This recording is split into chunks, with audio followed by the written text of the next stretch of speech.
I was born here in 1952. I'm 59. I remember Northern Ireland before the Trouble broke out, and I remember normality, I remember good relationships between the two communities, and then we had from 69 through 35 years of violence and turmoil, and the communities remain divided.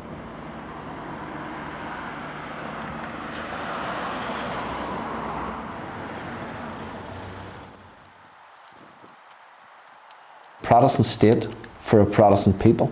That is how they described the state of the north of Ireland. Nationalists, Catholics, and particularly Republicans were made to feel like second-class citizens. The British Army, from my perspective, were very clearly an army of occupation on our streets. They travelled in armoured vehicles.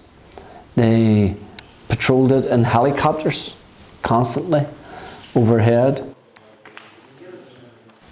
As a young person who was in that situation, we all joined the IRA. For me, it was fairly clear, it was action, reaction, and escalation.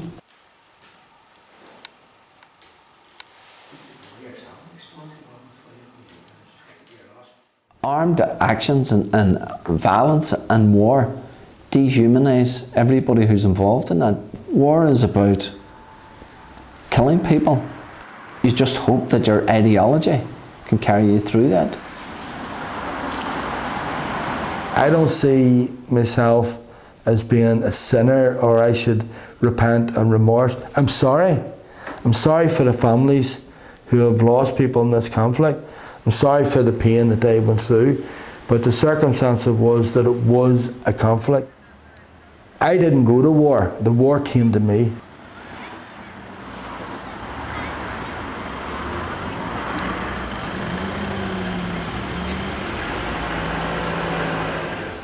The face of Belfast has changed dramatically in the last 14 years since the Good Friday Agreement in 1998. There has been a lot of change, a lot of effort put in the economic redevelopment of the city, in its regeneration, in its rebranding.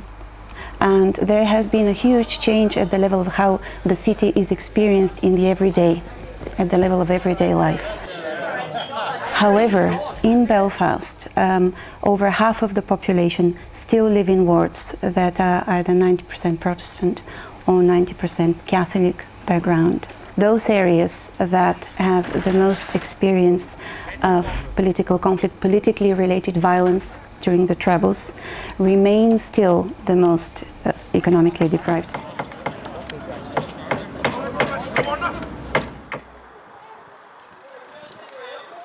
These are also the areas that host the predominant part of the so-called interface walls, physical barriers that divide communities, and they still experience the most of sectarian incidents.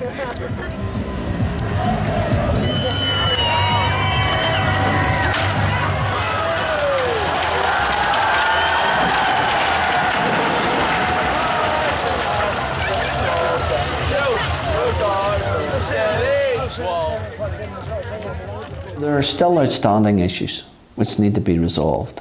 One, particularly in the week that's in it. People from the Orange tradition wish to march and voice in their particular celebrations upon communities which don't wish to host them. They just want to be left in peace. If you ask any ordinary Orangeman marching tomorrow, is he out to annoy Catholics? The chances are he will tell you that he's not, and the chances are he's telling you the truth. He sees it as his civic duty to celebrate what happened in this place 400 years ago.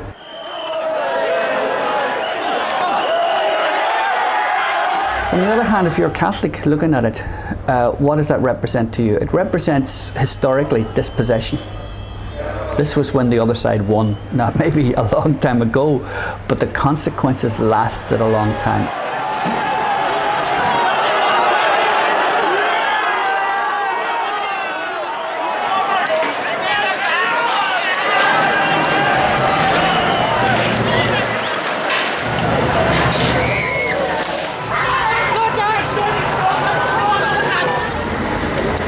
The difficulty here is we have a landmass where not everybody, whilst everybody might recognise the historical significance of particular events, people do not agree as to who were the good guys and who were the bad guys, and they don't support the victors.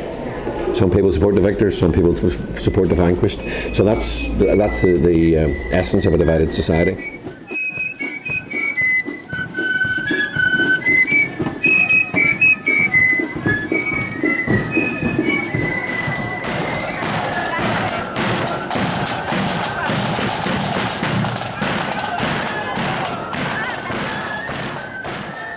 We all occupy this small part of the world, and the only solution we're going to find is by finding it together, right? Now that means that you have to respect and acknowledge the other person.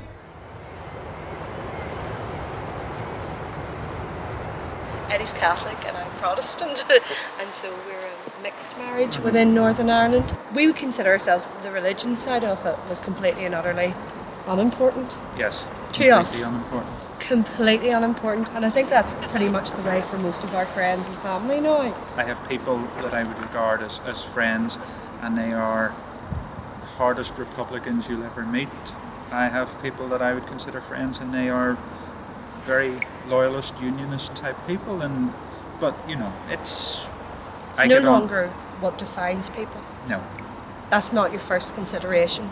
And in fact, it takes you a while sometimes to figure out. So there's still obviously, there's very traditional names on both sides that give everybody a clue. But